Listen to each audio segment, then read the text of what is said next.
Hi everybody, welcome back to the BUMPKIN News. Today the topic on the news is the President's Deficit Reduction Commission. You know, this is a good one. I mean, I'm sure I join a lot of other Americans when I say that I'm totally fed up and done with Washington politics and Washington as usual. This is another good example right here. You know, this is almost as good as when the president said that he was going to appoint an independent entity to oversee the BP oil spill payouts. Yeah, and who did he get? He got his Pazar to do that. Speaking of the Pazar, I think it's Feinberg, I believe his name is. The bailout money provided, I think it was something on the order of $8 billion to executives, bonuses of the executives at the failed banks, you know.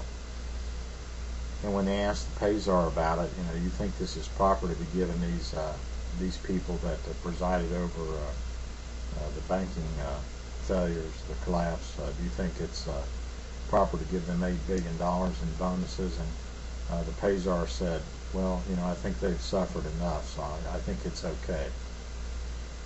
Yeah, that's why we're totally finished and fed up with Washington as usual. Anyway, the President's Deficit Reduction Commission. This is real good. This is classic. Who do you get? Yeah, if you really want to get down, you really want to put some teeth in it, you want to really get in and rip and snarl and tear and get rid of the fat and get rid of the pork and get rid of all the excess, the waste and all this stuff out of the federal budget. Who do you get? Of course, you go and get the Washington Standard. You get the Washington Old Guard. You get the people that have served in Washington. You get the people that know how the game is played. That's who you get, right? If you want to get all this done. Yeah, that's what Mr. Obama's done. He got Erskine Bowles, co-chair, and Alan Simpson, former senator. And both of these gentlemen spent a good deal of time in Washington D.C. Why didn't the president appoint someone from the business community, someone that was not a politician, some bean counter somewhere, somebody that was truly independent? Well, that's not the way the game's played in Washington, because you got to protect certain interests. Okay, let's take a look at this now. You know, when I heard, and I said it in another video, when Mr. Simpson said that the seniors in America were greedy, I knew right then that this commission, which was a maneuver to put on a good show, like we're really trying to take care of the taxpayers' money and save the country from an overwhelming, crushing, probably never will be able to be paid for debt. I knew that this was a huge sham and needs to be taken and put in a dumpster somewhere, because seniors are not greedy. You know, seniors are the ones that after World War II, this generation are the ones that kept the country going, built a very prosperous economic system,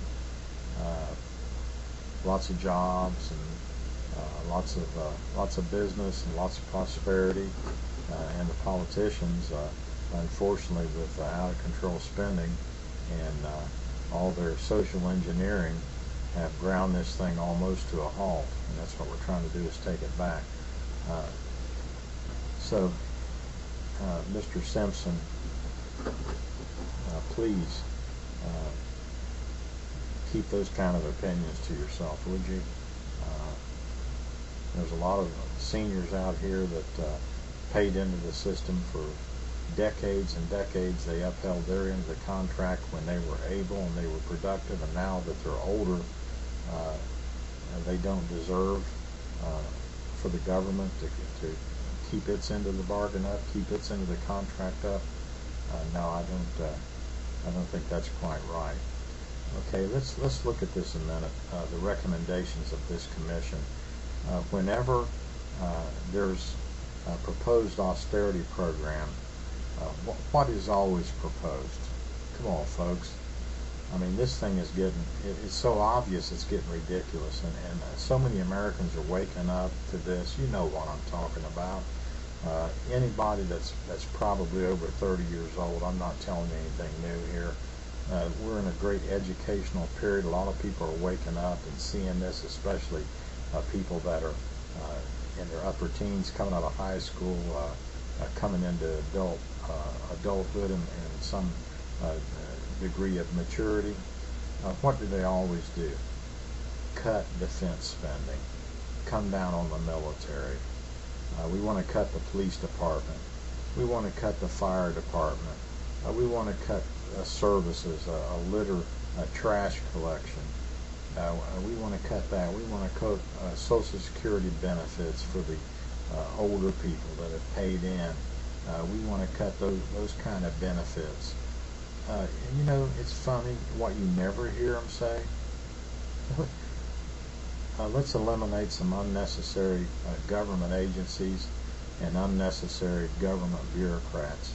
Do you mean to tell me that there is absolutely no government agency that cannot be cut, that needs to be cut, that is a waste of time? There's no way that you could get me to believe that. Maybe unless I developed a good case of Alzheimer's or something.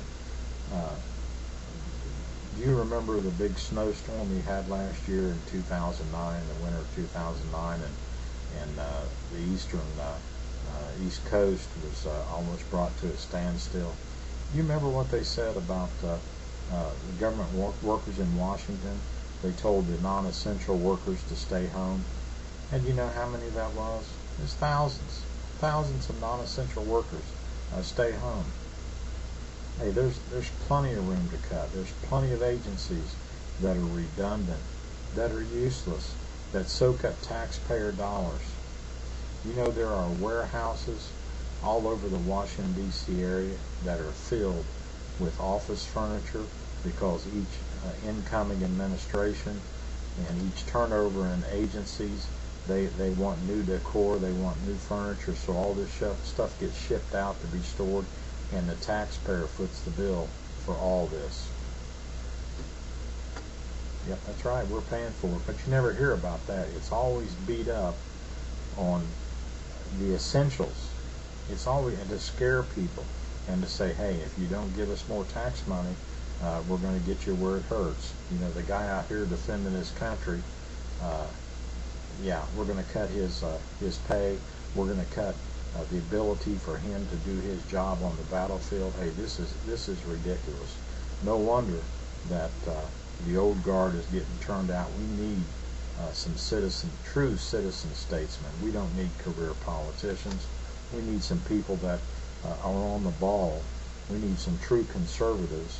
And I think many times you can equate conservatism with competency.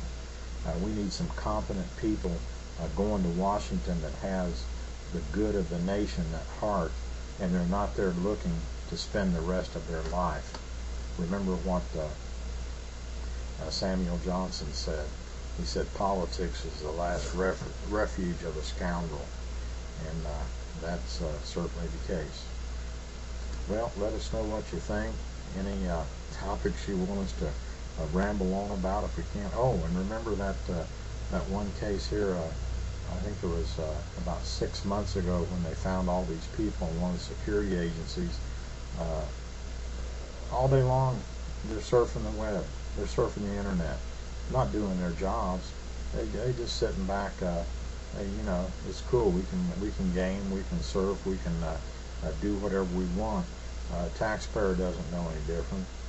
They're going to supply us with an office, with computers, with internet access, and you know, we don't do our jobs, who's going to notice? Yeah, we need to do some cutting but not on the things that are really important. There's plenty of room for it. See you next time.